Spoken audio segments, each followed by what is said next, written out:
และนางความหักปีซิมเสริงไว้อยู่มืดคือเฮ็ดก็กันกว่าเกลีบางบอกมาความน้องลาจบผู้เจอที่อยู่เป็นไรขึ้นวนเสียเสียนอยู่มาถึงเมื่อไหนเฮ็ดก็สู้ด้วยหยับนาสู่หันคนสายใกล้ลาดว่าทุกหน้าตาหรือสิสายเฮาในน้องหันเพิดยังก็เล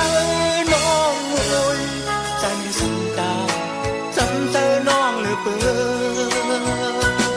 ที่มือดอกเงาแล้วเบิ่งสิ้นสายน้องก็ได้หูอยู่ก็ปือกูเลยเป็นก้อนแนวอันคำเจอมือเลี้ยวพี่ย้อนลานเน่ผู้สอนสายหักไม่ก็เลี้ยวย้อนให้สู้ไว้อันสำใจหรือสิก็กันมีลองหักว่า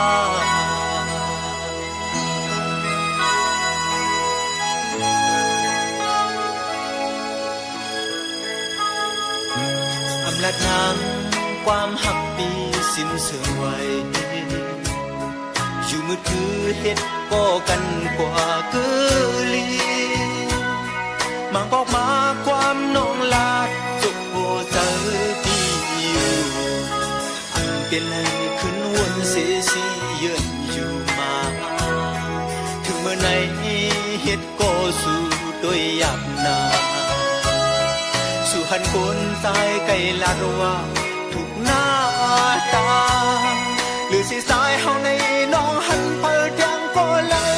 น้องมวยใจในสำตาจำเจอน้องหรือเปล่าที่ปือดอกเอาเลี้ยงเบิ่งสิ้นเสอน้องก็ได้หูอยู่ก็ปือกูเลยเปลี่ยนก็แนงอันคำเจอเมื่อเลี้ยวพี่ย้อนลาดแน่ผู้เสริญสายหักไม่ก็เลี้ยว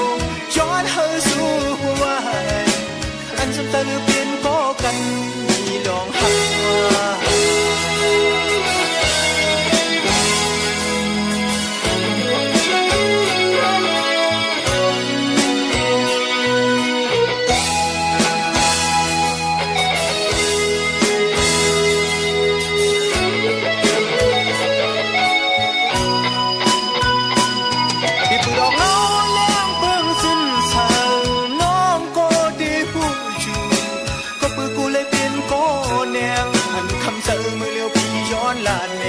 ผู้สอนสายหักไม่ก็เร็วย้อนให้สู้ไว้อันสำเจอเปลี่ยนก็กันมีลองหักว่าที่ปือดอกเงาแล้วเบิ่งสิ้นสายน้องก็ได้หูอยู่ก็ปือกูเลยเป็นก็แนงอันคำเจอเมื่อเร็วพี่ย้อนลาดแน่ผู้สอนสายหักไม่ก็เร็วย้อนให้สู้ไว้อันสำเจอสิก็กันมีลองหักว่า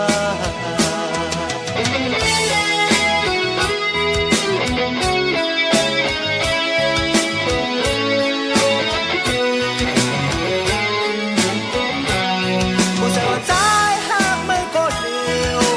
ย้อนให้สู้ไว้อันสำเจอสิก็กันมีลองหักว่า